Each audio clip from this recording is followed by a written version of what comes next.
ವಿಸ್ತೃತವಾಗಿ ತಮಗೆಲ್ಲ ವಿವರಗಳನ್ನು ನೀಡಿದ್ದಾರೆ. ಇದರ ಬಗ್ಗೆ ಏನಾರ ಪ್ರಶ್ನೆಗಳು, ಕ್ಲಾರಿಫಿಕೇಶನ್ಸ್ ಏನಾದ್ರು ಬೇಕಿದ್ರೆ ದಯವಿಟ್ಟು ನೀವೆಲ್ಲ ಕೇಳಬಹುದು. ಸಾರ್ವಜನಿಕರಿಗೆ ಮುಕ್ತ ಪ್ರವೇಶ ಇದೆಯಾ ಅಥವಾ ನೋಂದಣಿ ಮಾಡ್ಕೊಳ್ಳೋದು ಅಥವಾ ಏನಾದರೂ ಪಬ್ಲಿಕ್? ಇಲ್ಲ, ಇಲ್ಲಿ 4 ಥರದ್ದು ನಾವು ಪರಿಚಯ ಮಾಡಿದ್ವಿ. ಒಂದು ಪ್ರಬಂಧಕರು, ಒಂದು ಪ್ರತಿನಿಧಿಗಳು, ಒಂದು ಪ್ರಬಂಧಕರು ಮತ್ತೆ ಇನ್ನೊಬ್ಬರು ದರ್ಶಕರು. ಪ್ರಬಂಧಕರು ಮತ್ತು ಪ್ರತಿನಿಧಿಗಳಿಗೆ ಅಲ್ಲೇ ಒಂದು ವಾಸ್ತವ್ಯದ ಒಂದು ಅವಕಾಶವನ್ನು ಸಹ ಮಾಡಿಕೊಂಡಿದ್ದೇವೆ. ದರ್ಶಕರು ತಾವೆಲ್ಲ ಬರಬಹುದು. ಅಲ್ಲಿ ರಿಜಿಸ್ಟ್ರೇಷನ್ ಕೌಂಟರ್ ಇರುತ್ತೆ. ಯಾಕಂದ್ರೆ ಆರ್ಟ್ ಆಫ್ ಲಿವಿಂಗ್ ಸ್ವಲ್ಪ ಸ್ಟ್ರಿಕ್ಟ್ ಇದ್ದಾರೆ. ಯಾವುದೇ ಒಂದು ಬ್ಯಾಡ್ಜ್ ಇದ್ದರೆ ಒಳಗಡೆ ಯಾರು ಬಿಡೋದಿಲ್ಲ. ಅದರಿಂದ ಅಲ್ಲಿ ಒಂದು ಒಳಗಡೆ ಒಂದು ಕಾರ್ಯಾಲಯ ಮಾಡಿರ್ತೀವಿ.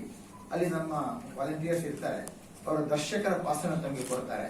ಅದನ್ನು ತೆಗೆದುಕೊಂಡು ತಾವು ಒಳಗಡೆ ಹೋಗ್ಬೋದು. ಶುಲ್ಕ ಏನಿಲ್ಲ, ಆ ಥರ ಏನಿಲ್ಲ.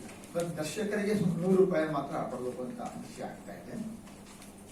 ಅದಾಗಿ ಮತ್ತೆ ಅಲ್ಲಿ ಊಟದ ವ್ಯವಸ್ಥೆಯೂ ಸಹ ಇರುತ್ತೆ. ಆ ದೃಷ್ಟಿನಲ್ಲಿ